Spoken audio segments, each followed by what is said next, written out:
নমস্কার বন্ধুরা, আরও একটা নতুন রেসিপিতে আপনাদের স্বাগত জানাই। শীত পড়লেই আমাদের প্রথম যে সবজিটার কথা মাথায় আসে সেটা হলো ফুলকপি। আমি এখানে দুটো ছোট সাইজের টাটকা ফুলকপি একটু বড় বড় টুকরো করে কেটে নিয়েছি। আজ এই ফুলকপি দিয়ে করব খুব বড় সাইজের জ্যান্ত ট্যাংরা মাছের ঝোল। রেসিপিটা ভালো লাগলে লাইক করে শেয়ার করবেন আর নতুন ভিডিও দেখার জন্য চ্যানেলটাকে সাবস্ক্রাইব করবেন। প্রথমে ফুলকপিগুলো গরম জলে একটু নুন দিয়ে কিছুক্ষণ রেখে দেবো। তারপর জল ঝরিয়ে কড়ায় তেল গরম হলে ফুলকপিগুলো সামান্য নুন দিয়ে ভালো করে ভেজে তুলে রাখবো। ফুলকপিগুলো ভাজার সময় গ্যাসের ফ্লেমটা মিডিয়ামে রেখে ভাজবো। তারপর ফুলকপি ভাজার ওই তেলের মধ্যে লম্বা করে কেটে রাখা আলু সামান্য নুন দিয়ে বেশ একটু লাল লাল করে ভেজে নেব। ফুলকপি ও আলু খুব ভালো করে ভেজে নিয়েছি। এবারে ফ্রাই প্যানে তেল গরম হলে গ্যাসের ফ্লেমটা মিডিয়ামে রেখে ট্যাংরা মাছগুলো খুব সাবধানে তেলে ছাড়বো। তারপর আস্তে আস্তে এপিট ওপিট করে ট্যাংরা মাছগুলো ভাজা করব।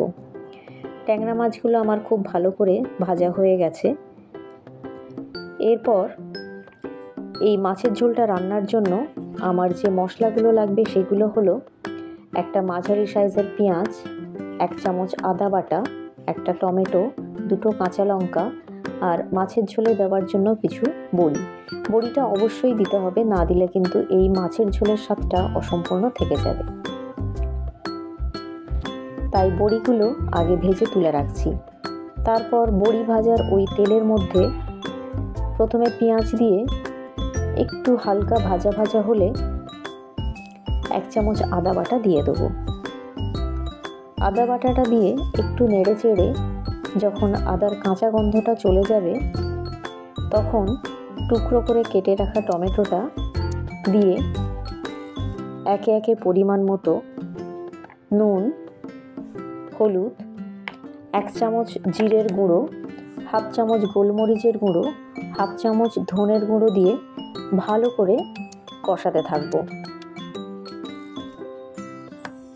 কষাতে কষাতে যখন তেল ছাড়বে তখন ভেজে রাখা আলু, ফুলকপি ও বড়িগুলো মশলার সাথে ভালো করে মিশিয়ে পরিমাণ মতো জল ঢেলে দেবো। জলটা ফুটে উঠলে একে একে ভেজে রাখা ট্যাংরা মাছগুলো দিয়ে ওপর থেকে চেরা কাঁচা লঙ্কাগুলো দিয়ে একটু নেড়ে চেড়ে গ্যাসটা অফ করে দেব।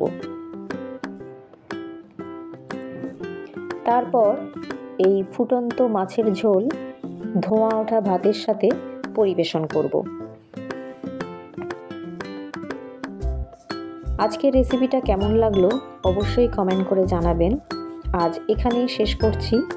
সবাই সুস্থ থাকবেন, ভালো থাকবেন।